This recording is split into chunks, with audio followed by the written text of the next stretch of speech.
The cell was too quiet. That was the first thing I noticed when they brought me in.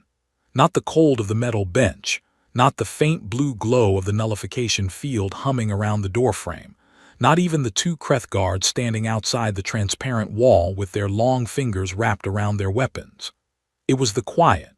A space station with a population of 60,000 beings, and the corridor outside my cell was completely, deliberately silent. They had cleared the area for me. I sat down on the bench and studied the room. 4 walls, 1 transparent, a small vent in the ceiling, a water dispenser bolted to the corner that was already running dry. The nullification field was the expensive kind, the kind that cost more than a small moon to generate, the kind that the Galactic Council reserved for containment of things they genuinely did not understand and could not afford to let loose. I had been in this cell for 9 hours. No one had spoken to me. No one had brought food. The guards changed every 3 hours, and every new pair would stand at exactly the same distance from the glass and stare at me with that particular expression I had come to recognize over the years. It was not hatred. It was not contempt. It was something much more interesting than either of those things. It was the expression of someone who had been warned. My name is Owen Calloway. I am 38 years old. I am not a soldier. I have never held a military rank of any kind. For the last 12 years, I worked as a logistics coordinator for the Human Diplomatic Corps, which is a title that sounds exactly as boring as it is supposed to sound. I scheduled supply deliveries. I maintained infrastructure contracts. I filed maintenance requests for council stations on behalf of the Human Diplomatic Mission, and followed up on them with a patience that my colleagues often found exhausting. I am, by any reasonable measure, one of the least threatening people in this galaxy. The Council had voted to end humanity 2 hours ago. I knew because the guard on the left had a communicator clipped to his belt, and the audio had leaked when the result came through. I heard the number clearly. 18 votes in favor, 0 against, 1 abstention. The abstention was from a small, quiet species called the Suvi, who nobody paid much attention to. The 18 votes came from every major power in the Galactic Council. The extinction resolution, as they called it formally, had passed with full consensus. Earth was already surrounded. I had been told this by the last human official to visit my cell, a nervous young man named Philip Green who worked in the diplomatic annex and had the look of someone carrying a message he did not want to deliver. He told me the fleet had been in position for 6 days. They had been waiting for the vote to make it official. Humanity had already been stripped of its off-world assets, its station access rights, its trade agreements. The resolution was not the beginning of the end. It was the final stamp on a process that had been quietly running for 3 months. Philip had also told me something else, something I had turned over in my mind for the full 9 hours since he left. Ambassador Vale had spoken before the vote. I did not know Vale personally. I had seen her twice, once at a diplomatic function on Earth, where she had stood near the window for most of the evening and watched the city below with an expression I could not read. Once in a corridor on this very station, 3 years ago, when she had passed me without a word but paused for just a moment, looked back at me, and then continued walking. I had thought nothing of it at the time. Vale was Thessari, one of the oldest species in the Council. She had lived among humans for 40 years and was the closest thing humanity had to a friend in that chamber. And when the Council had finished reading the resolution aloud, when every delegation had confirmed their vote and the Grand Arbiter Zahn had raised his hand to finalize the result, Vale had stood up. She had not argued. She had not presented evidence or called for a recount or made any of the appeals I would have expected. She had simply looked at the chamber with the calm, unhurried expression of someone who had already decided something, and she had said, in a voice that Philip described as completely steady, "Very well, but before your fleet moves, let's start him." And then she had sat back down. The Council had laughed. Not all of them, but enough. Zahn himself had made a remark into his communicator that Philip could not fully translate, but that involved a word the Thessari used for small animals that believed themselves dangerous. The chamber had treated it as a moment of entertainment. One old alien woman, clinging to sentiment, asking to release a single human as a last symbolic gesture. They had voted to honor her request. Why not? What could one human do? The door to my cell opened 20 minutes later. No one escorted me out. No one handed me my belongings. A guard simply typed a code into the panel beside the door, and the nullification field powered down with a sound like a long breath being released, and then the guard stepped back and looked at the wall instead of at me. I stood up slowly. I stretched my arms. I picked up the small bag they had left in the corner, the one with the items they had taken from me upon arrival. Inside was a communicator, a multi-tool, a notebook, a spare pair of socks, and a credit chip with a balance just above zero. They had also placed a ceremonial sidearm on top of the bag, the kind given to diplomats as a formality, with a charge capacity of about 4 shots and a range that would embarrass most flashlights. The gift was meant to be funny. I put the multi-tool in my pocket and left the sidearm in the bag. The corridor outside was empty in both directions. The station hummed around me in that deep, layered way that large stations always do, dozens of systems running underneath the sound of nothing, the mechanical breathing of a structure that held 60,000 lives and had no particular opinion about any of them. I stood in the corridor for a moment and breathed. Somewhere far above me, a fleet surrounded my planet. Somewhere in the council chamber, Zahn was already drafting the operational order. Somewhere across the galaxy, people who had never heard my name were going to continue living their lives for the next few hours completely unaware that the word extinction had been written next to theirs. I started walking. Not quickly, not with any visible urgency. I walked the way I had always walked in these corridors, with the slightly distracted look of a maintenance coordinator who has 3 reports to file and not enough coffee in his system, which was a look I had spent 12 years perfecting because it was, more often than not, completely true. The station's observation deck was 2 levels up and at the far end of Corridor 7. I had been to it exactly twice before, both times to verify the installation of atmospheric sensors that the human mission had contracted to maintain. I remembered the layout clearly. I remembered a great many things clearly. I stepped into the lift at the end of the corridor. It accepted my old diplomatic access code without hesitation. I had not expected it to. They had revoked human diplomatic access as part of the asset stripping 3 months ago. But the access codes for the maintenance contractor system were tied to a different registry entirely, one managed by the station's facilities department, which filed its updates on a 17-month cycle. The last update had been filed 14 months ago. The lift opened on level 4. I stepped out, nodded to a Breshti technician who passed without looking at me, and walked to the observation deck. I sat down by the window. Outside, the stars were very still. In the far distance, too far to see clearly but visible as a faint cluster of moving lights, the council fleet hung in formation, waiting. I took out my communicator and looked at it for a long moment. Then I opened my contacts list and started scrolling through 12 years of names. Not soldiers, not officials, not anyone whose title involved the word tactical or strategic or military. Just people. People who worked in rooms that other people forgot to think about. People who fixed things when they broke and knew which panels opened, and which corridors went where and which systems were connected to which other systems in ways that the official schematics had stopped being accurate about years ago. People like me. I found the first name I was looking for and pressed call. It rang twice, then a tired, familiar voice answered. "Calloway," said the voice, "I heard they let you out."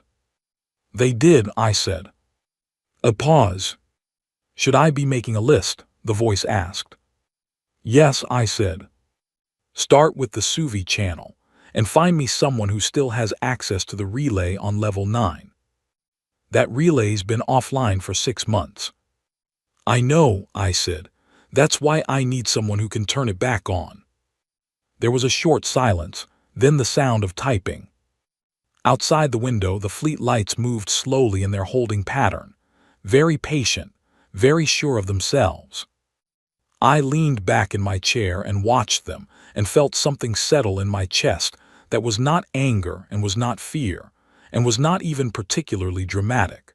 It was the same feeling I always got at the beginning of a complicated logistics problem. Clarity. The council had been given 18 hours to stand down before the operation moved to its next phase. 18 hours was a long time, long enough for a lot of things. I opened my notebook and began to write. Not plans, not strategies, just a list. The kind of list a logistics coordinator writes when he is about to coordinate something large and wants to make sure he has not forgotten anything important. The list was not short. On the far side of the window, the fleet waited. I turned the page and kept writing. The council's cameras were still tracking me. I knew this because the feeds were linked to the same monitoring network I had spent 2 years helping to maintain, and the network used a notification protocol that sent a small ping to any device registered in the contractor system whenever a new camera was assigned to follow it. My communicator had received 47 pings in the last hour. 47 cameras for one man eating a bowl of rice. I had found the food service level exactly where I remembered it.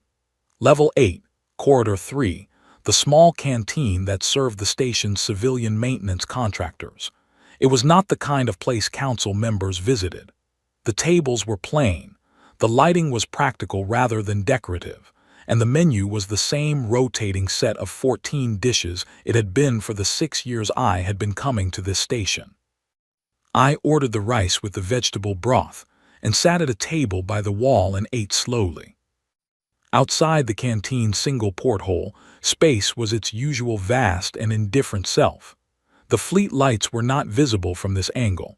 I found that restful. My communicator sat on the table beside my tray, screen face up. In the last hour it had received 31 replies to the messages I had sent from the observation deck. Not all of them were useful.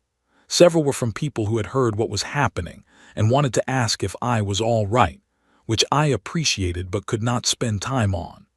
A few were from people who had already left the station in the evacuation that the council had ordered of all human personnel. But 12 of the replies were exactly what I needed.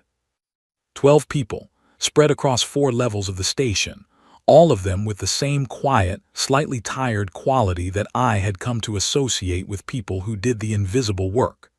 The people who showed up before everyone else and left after.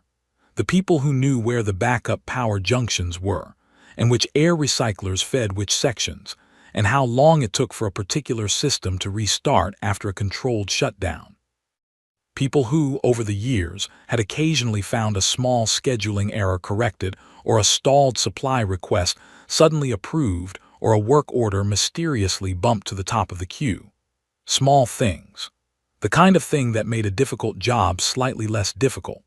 The kind of thing that a good logistics coordinator did without being asked, because it cost nothing and built something that could not be measured in any official report. It built the kind of trust that does not announce itself. The first reply had come from a woman named Claire Hutchins. She had been a ventilation systems supervisor on the station for 9 years and knew its air handling network better than anyone alive. Her message was 3 words long. What do you need? The second reply came from a man named Derek Ockhaffer, who ran electrical maintenance on levels 11 through 15, and had a memory for circuit diagrams that I had always found slightly supernatural. His message was also short. I still have access, tell me when. The others were similar, short, direct, no questions about why or whether it was a good idea, just readiness. I finished my rice, and pushed the tray aside and began to type. The replies came back quickly. People who do maintenance work learn to respond quickly because delayed responses have consequences. I coordinated without drama, the same way I always did, fitting pieces together until the shape of the thing became clear. By the time I left the canteen, I had a map in my head of what the next several hours would look like, and it did not involve the ceremonial sidearm still sitting in my bag. The council had assigned a monitoring team to watch my feeds. I knew this from the pings. I also knew, because I had helped design the coverage system during a contract 4 years ago, that there were 38 sections of the station where the cameras either had overlapping blind spots or had been installed at angles that made them technically compliant with the coverage requirement without actually covering much of anything. Maintenance corridors mostly. I walked into the first one at the end of level 8 and felt the ping notification stop. It was quieter down here, lower ceilings. The walls were honest, which is to say they showed the actual structure of the station rather than the decorative panels that lined the public areas. Pipes and conduits and junction boxes. The vocabulary of a machine that kept 60,000 living beings alive through the determined application of engineering and routine. I had always felt more comfortable in places like this than in the council's sweeping glass corridors. I moved through the maintenance network with the ease of someone who has read a great many station layouts and retained them, not because I have any special gift, but because I had learned a long time ago that the most useful thing you can know about any place is how it actually works rather than how it looks. At Junction 44 on Level 9, I met Derek Ackerfer. He was a large, quiet man with close-cropped gray hair and the permanently calm expression of someone who had spent years working next to systems that could hurt you badly if you stopped paying attention. He handed me a tablet without a word. On it was a live schematic of the station's power distribution network for levels 13 through 17. I studied it for 40 seconds. "The secondary junction here," I said, pointing to a node near the top of the diagram. "If it ran a diagnostic cycle, how long would it take?" Derek thought for a moment. 18 minutes, maybe 20. "And the tertiary backup?" "It would take over automatically, about 4-second gap." 4 seconds is fine, I said. Derek looked at me steadily. He did not ask what I was planning to do with 4 seconds of gap in the power feed to levels 13 through 17. He had worked on the station long enough to know which 4 decks were on that section of the grid. Levels 13 through 15 were housing for the Kreth delegation. Level 16 was the primary communications relay hub. Level 17 was the office suite of Grand Arbiter Zahn. Derek put the tablet back in his pocket. "Diagnostic will run when I say," he said. "You want it logged as routine." "Please," I said, "and thank you, Derek." He nodded once and walked back the way he had come. I continued through the maintenance corridor, checking my communicator as I went. Claire had sent a confirmation. 2 others had confirmed as well. The shape in my head was becoming more precise. Not a plan in the dramatic sense. Just a sequence of small, practical actions that would each accomplish a small, practical thing, and which together would accomplish something that was neither small nor particularly dramatic but was, I hoped, clear enough that it would not need to be explained. I had always found that the best communication was the kind that required no words at all. The council's cameras picked me up again on level 11, where I deliberately stepped back into a monitored corridor, bought a drink from a dispensary, and sat on a bench for 20 minutes doing nothing visible. The ping count climbed back to 47. I could almost hear the monitoring team relaxing. On level 16, a routine diagnostic cycle began running on the communications relay hub. On level 9, the secondary relay that had been offline for 6 months powered back on, very quietly, and began routing traffic through a frequency that the council's communication intercept system did not flag because it was registered as a decommissioned contractor band. In 3 locations simultaneously. 3 of the council's external communication satellites experienced a very brief, very clean rerouting of their uplink authentication. Not a shutdown, not an interruption, just a quiet change in who held the access key. I held the access key. I did not use it yet. I just held it and continued to sit on my bench and sip my drink while 47 cameras watched me do nothing. The monitoring team would be filing an update around now. Something along the lines of, subject is stationary, appears passive, no threat activity detected. They were not wrong. I was completely passive. Somewhere in the council chamber, Grand Arbiter Zahn was probably making a remark about how Ambassador Vale's grand gesture had amounted to a single human eating rice and sitting on benches. I looked at my communicator. 15 minutes since the diagnostic started on level 16, 3 minutes until the gap.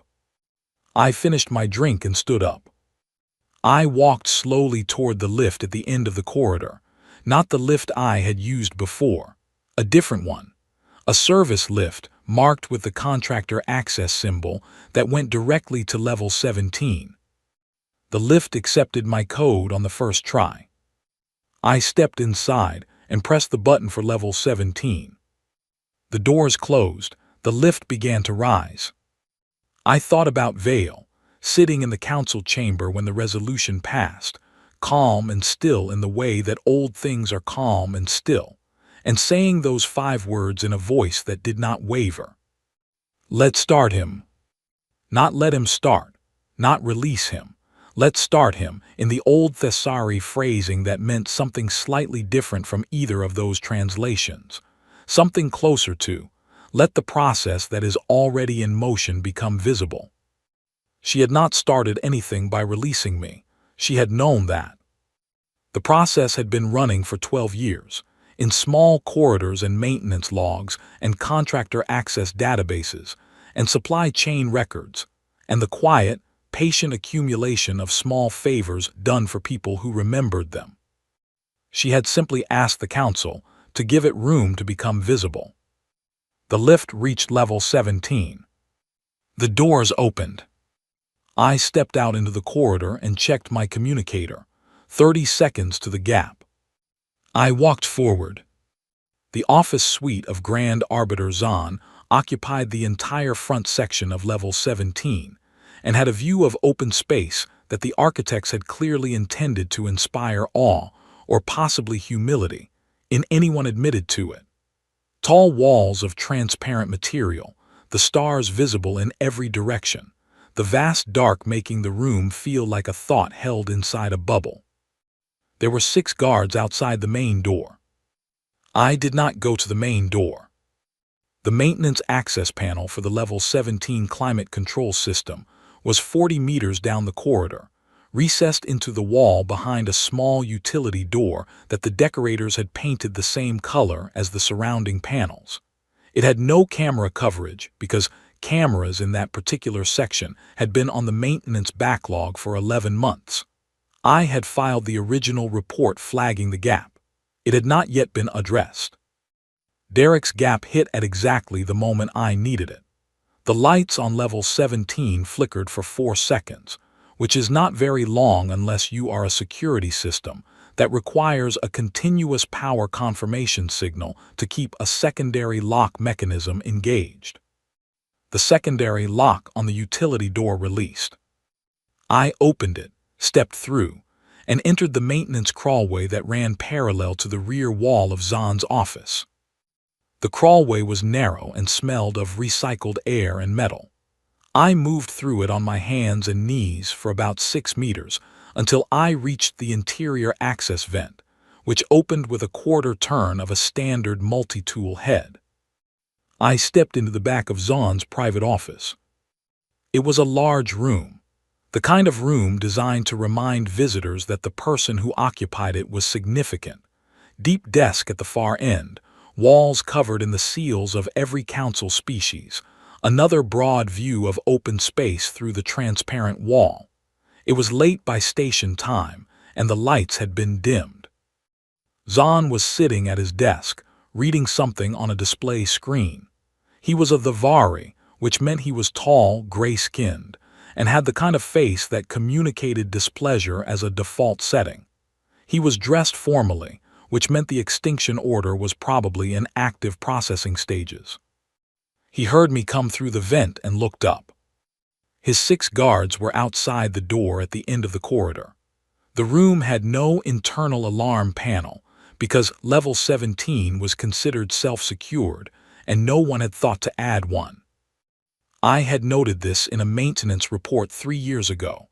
The report had been filed and forgotten.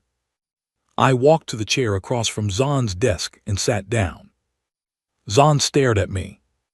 I took out my communicator and placed it on the desk between us, face up.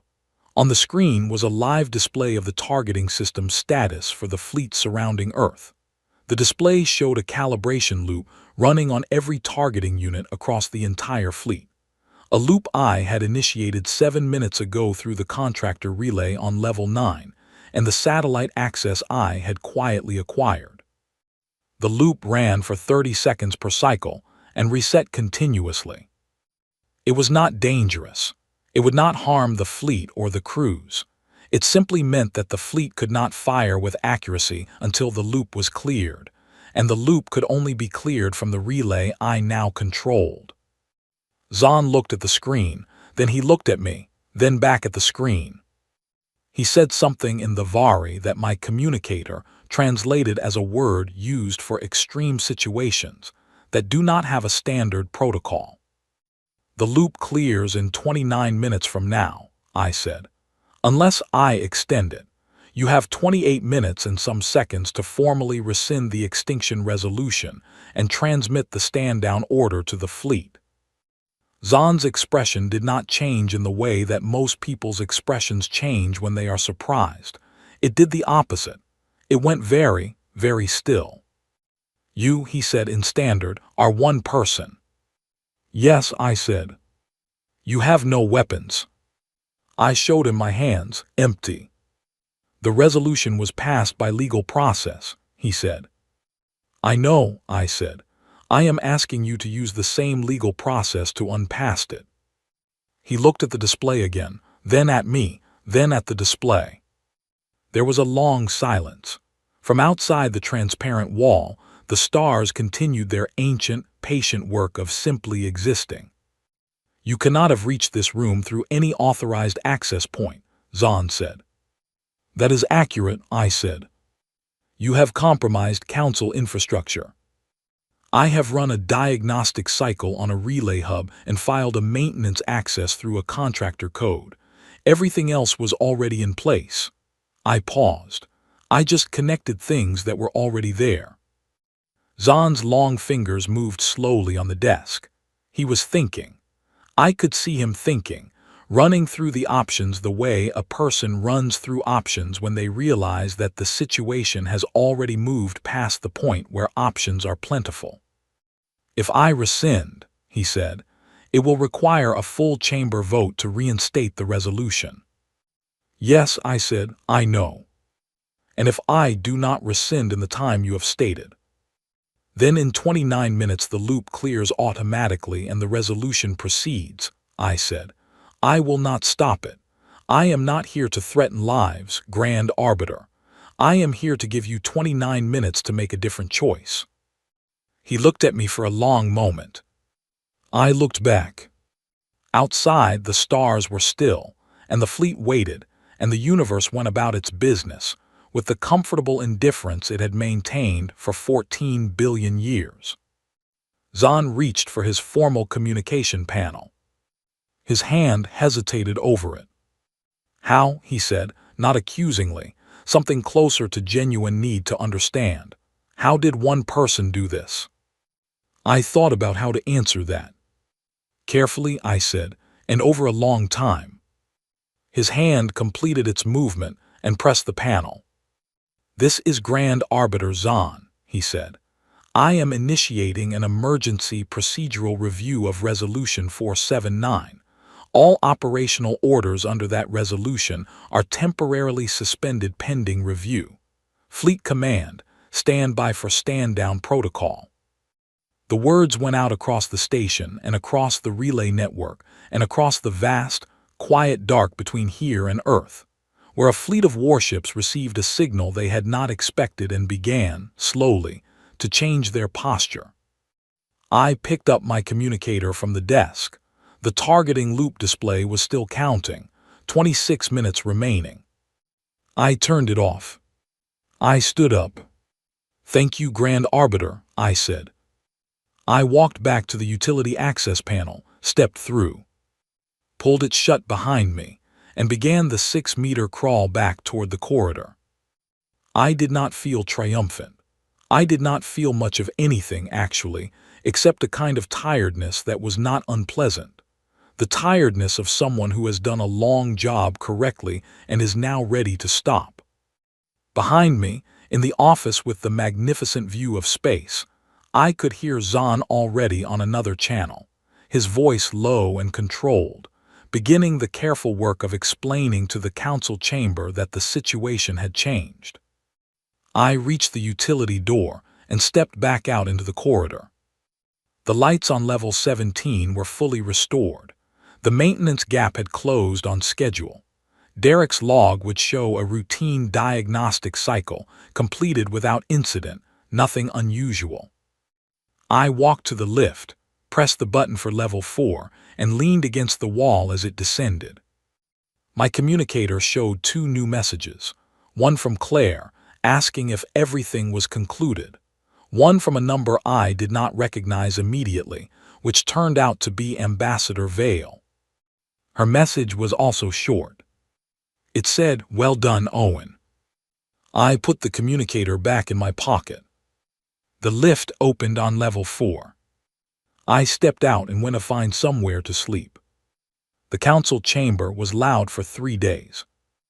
I know this because Vale gave me access to the session recordings, which she was technically not supposed to do, but did anyway with the serene disregard for technical rules that very old diplomats tend to develop once they stop caring about career advancement.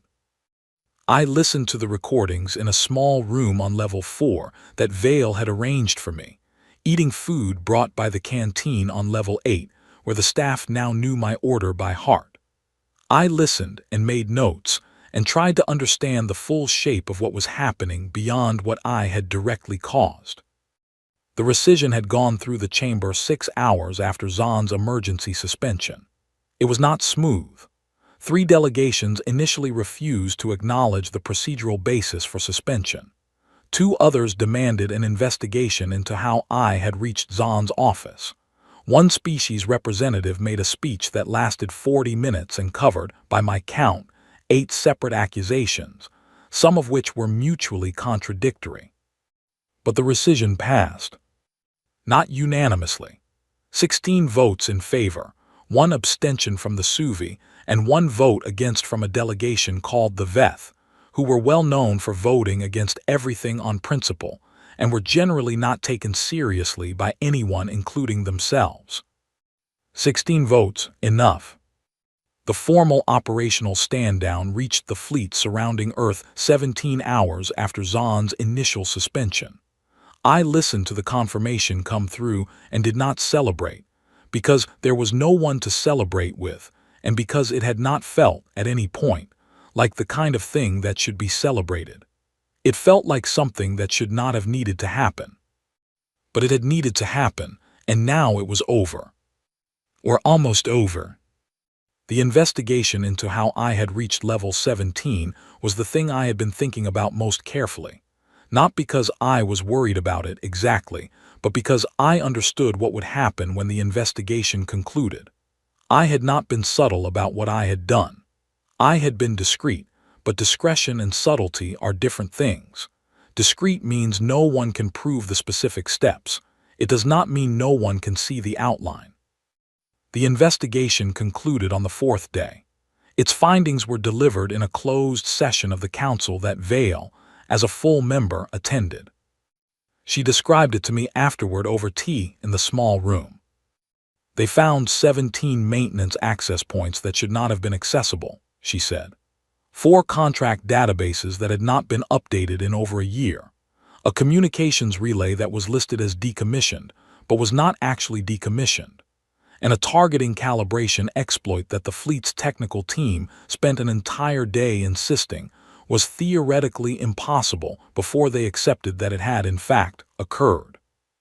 What was the council's response? I asked. Vale looked at her tea. They asked what else humans might have seeded into council infrastructure. I waited. I told them, she said, that the answer was everything you never thought to inspect. There was a silence. Was that accurate? She asked. I considered. It was broadly accurate in terms of possibility, I said. In practice, most of it is just maintenance records and contractor access codes that nobody updated. The kind of thing that accumulates when you do a job consistently for long enough. They did not find that reassuring. I expect not. Vale set down her tea. She had the quality that extremely old people sometimes have of being completely present in a room without seeming to take up much space in it. She had lived among humans for 40 years and had accumulated the kind of understanding that cannot be gotten from reports or briefings. They are frightened, she said, properly frightened, not of what you did, of what it implies about what has not been done yet. I haven't done anything that wasn't already there to do, I said. I know, she said, that is exactly what frightens them. I looked at my hands. They were the same hands they had always been, not remarkable hands. The hands of a man who spent his career filling in forms and following up on supply requests and making sure that the small systems that kept large things running were maintained correctly. Vale, I said, when you said let's start him in the chamber, what did you actually mean? She was quiet for a moment. In Old Thessari, she said, the phrase refers to a process that cannot be recalled once it is set moving. Like a stone pushed over the edge of a cliff. You do not send the stone. You simply stop holding it. You stopped holding me. I made the council stop holding you, she said. There is a difference. I did not start anything. You were already in motion. You have been in motion for 12 years. I simply made the argument that they should see what happened when nothing stood in the way. I thought about 12 years of maintenance reports and contractor access codes and small favors done without expectation of return. 12 years of learning the shape of a machine that nobody else thought to map because nobody else had reason to. They thought it was a sentimental gesture, I said. Yes, said Vale. They thought I was asking for a symbolic moment, a human making a final small effort before the end. They thought I was grieving. You were not grieving. No, she said. I was very interested to see what you would do. She picked up her tea again. As it turned out, she said, what you did was considerably quieter than I expected. I had prepared for somewhat more disruption. Disruption was not the goal, I said. No, she agreed. Clarity was the goal. I nodded. Outside the small room, the station continued its business. Crews were filing reports on the infrastructure findings. Delegations were in emergency consultation with their home systems. Grand Arbiter Zahn was managing the political consequences of a resolution that had been passed and then rescinded within 24 hours, which was, Vale told me, unprecedented in council history. The Suvi delegation sent a message to Vale on the morning of the 4th day. It was politely worded and made no direct reference to the events of the last week. It said only that the Suvi were interested in opening a formal consultation with the human diplomatic mission regarding future cooperation and mutual interests. Vale forwarded it to me with one line of her own. They abstained, now they move first, watch them. By the afternoon of the 5th day, 2 more delegations had sent similar messages. Neither of them had abstained.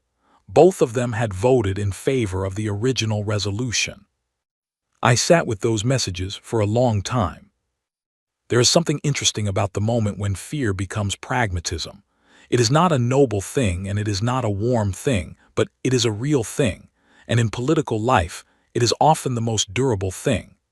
The council had been terrified by what had happened in Zahn's office. They did not know the full details, but they knew enough.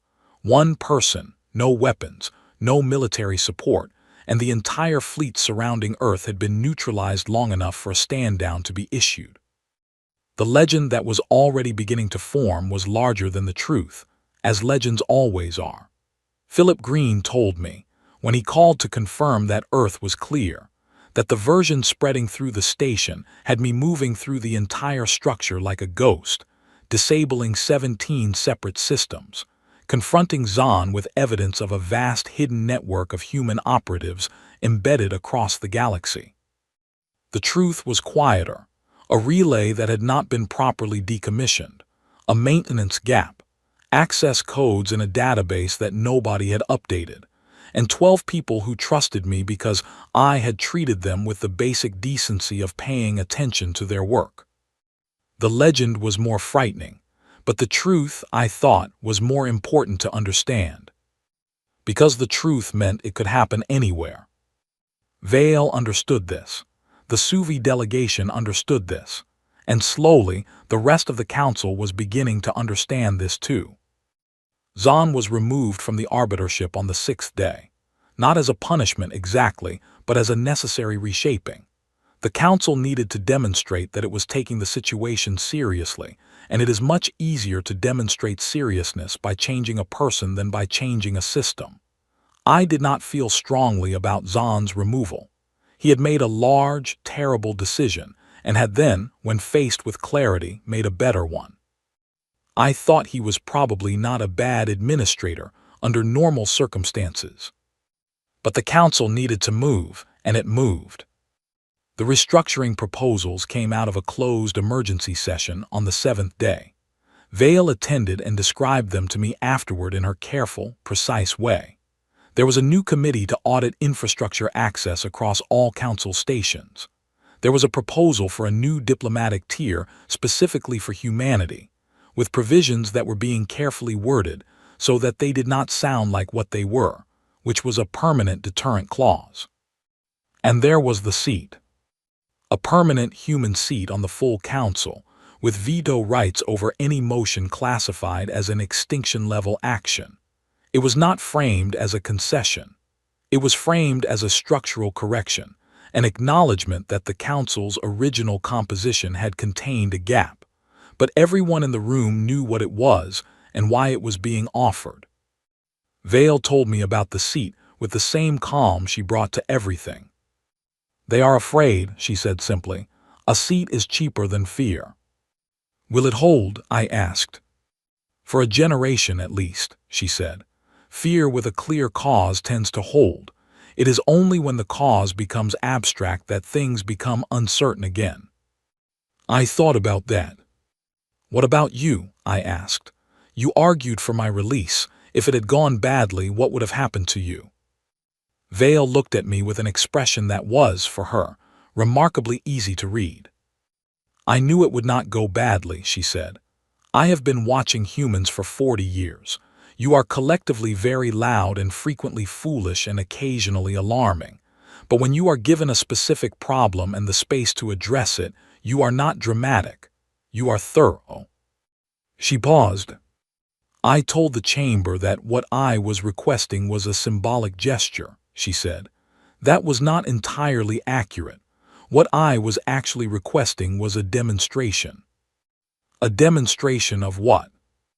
"Of what humans do with access and time and the expectation of being underestimated," she said. "The council has been making decisions about humanity based on what humans appear to be. I wanted them to see what humans actually are."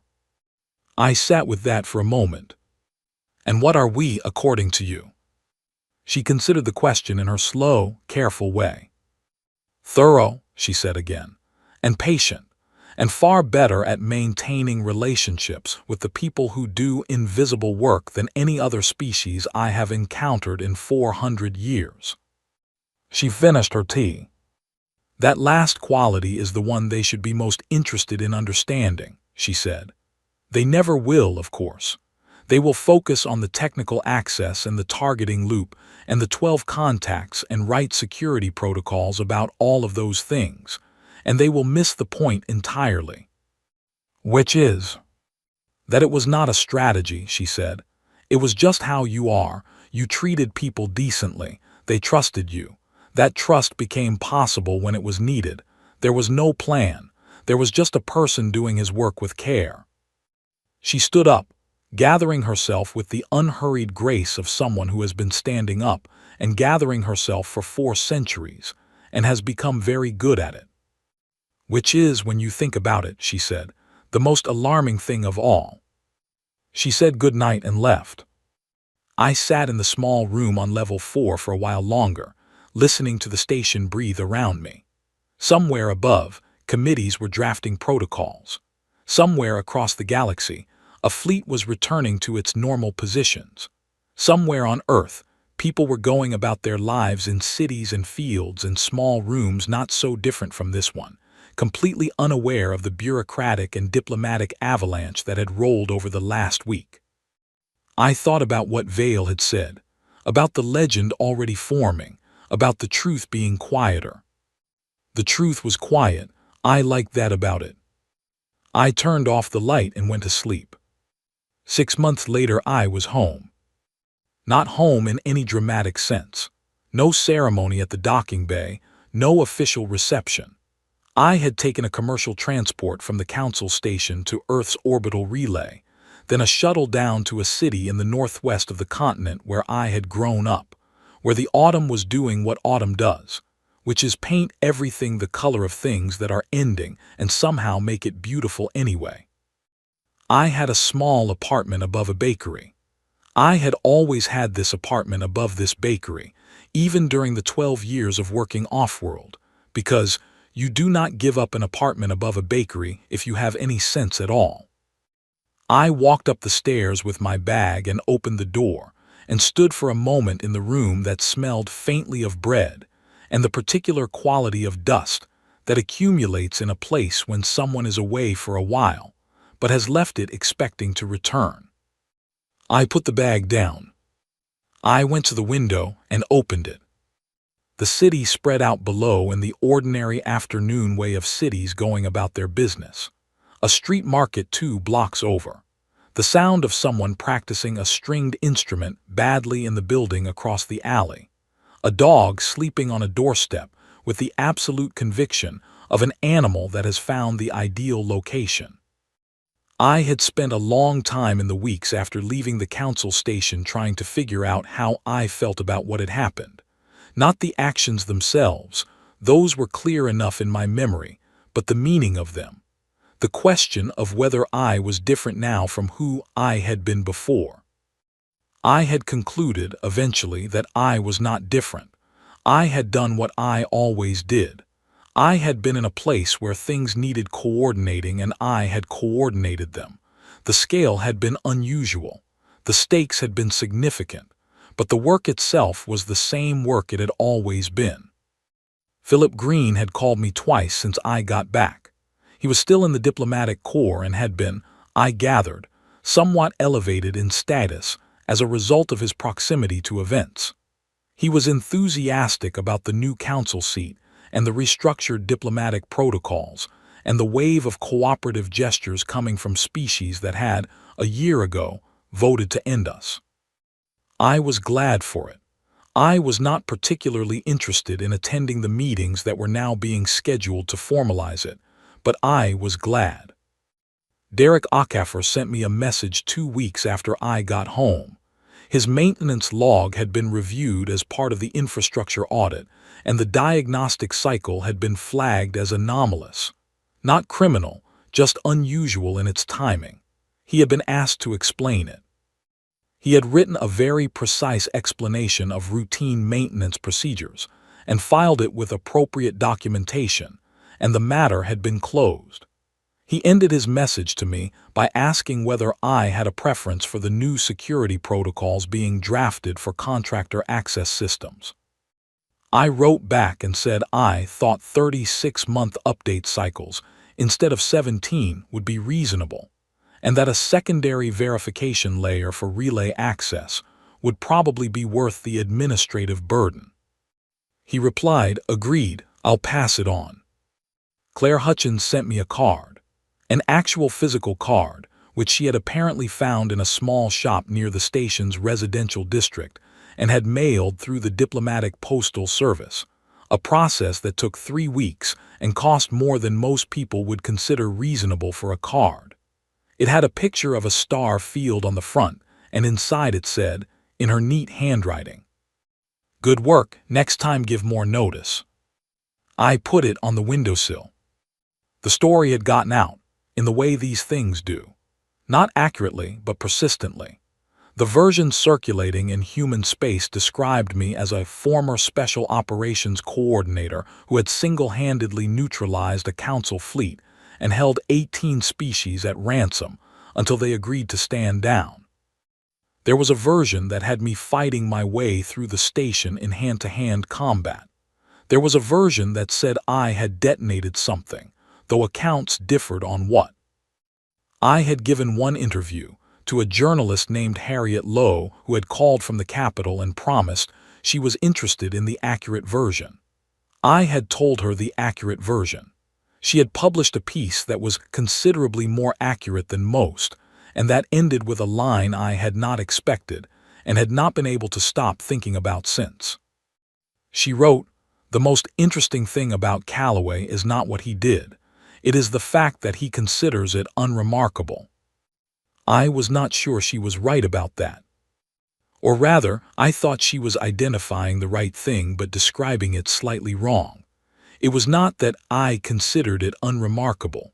It was that I thought the remarkable part was not the part that anyone was focusing on. Everyone focused on the targeting loop, on the satellite access, on the fact that I had reached Zahn's office without authorization and sat down across from him with no weapon and given him a deadline. Nobody focused on the 12 people. Claire, Derek, the others, the people who had responded to my messages without hesitation in the middle of a crisis that threatened their lives and the lives of every human in existence, because they trusted me. Not because I was important or skilled or had some special qualification, but because I had spent years paying attention to the work they did and treating them as the essential people they were. That was the thing, that was the whole thing. The targeting loop was a technical solution to a technical problem. The 12 people were something else. They were the accumulation of 12 years of small decisions made in the right direction.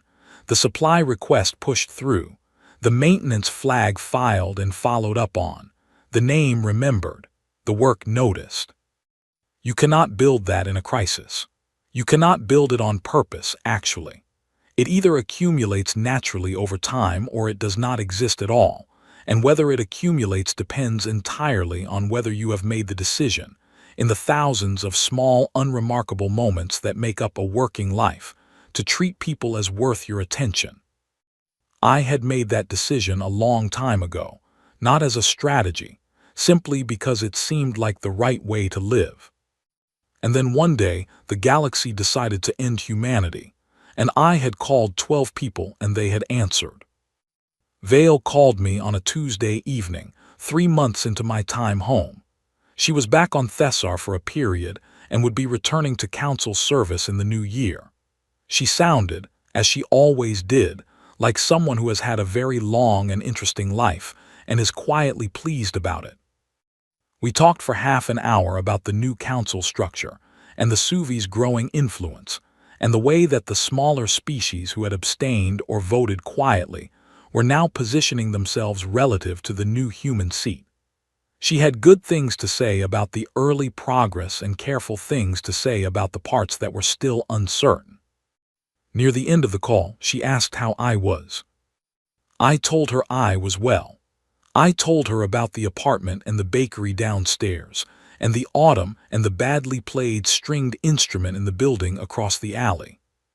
She laughed. It was a rare sound, Vale laughing. It was worth hearing. "What will you do now?" she asked.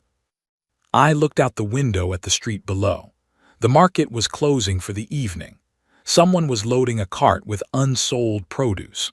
A child was chasing a rolling bottle cap down the pavement with the focused urgency of a child who has found the most important thing in the world. "I thought I might go back to work," I said. "Logistics." "Logistics," I said. There was a pause. "The council has an opening," Vale said, "in the new Infrastructure Oversight Committee. They are specifically looking for someone with contractor system experience." "Are they?" "They are. It is a fairly important position as these things go. Good access, broad remit." I considered this. Would I need to update the contractor access codes on a regular cycle? "That would certainly be part of the role," she said. I looked at the street below, and the city beyond it, and the sky above the city that was, behind the clouds, enormous and full of stars and everything that lived among them. "Tell them I will think about it," I said. "I will tell them," said Vale, "that you are considering the matter thoroughly." "That is accurate," I said. She said good night. I said good night. The call ended. I stayed at the window for a while longer. The poorly played instrument in the building across the alley had stopped. The street below was quieter now, the last of the market day settling into the early evening calm. The lights of the city came on one by one as the sky darkened, small familiar constellations of ordinary human life, going about its business with the comfortable persistence that ordinary human life always had.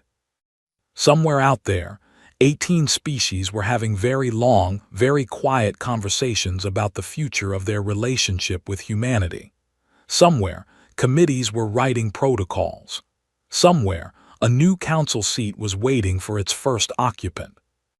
Somewhere, I was certain, someone in an infrastructure audit was finding another contractor access code that had not been updated in 17 months, flagging it as a security concern, and filing a report that would sit in a queue for 11 months before anyone looked at it. The galaxy, I thought, was very large, and I had always been very patient. I went inside. I turned on the kettle. I sat at the table with my notebook and opened it to a clean page. And I began quietly to write a new list.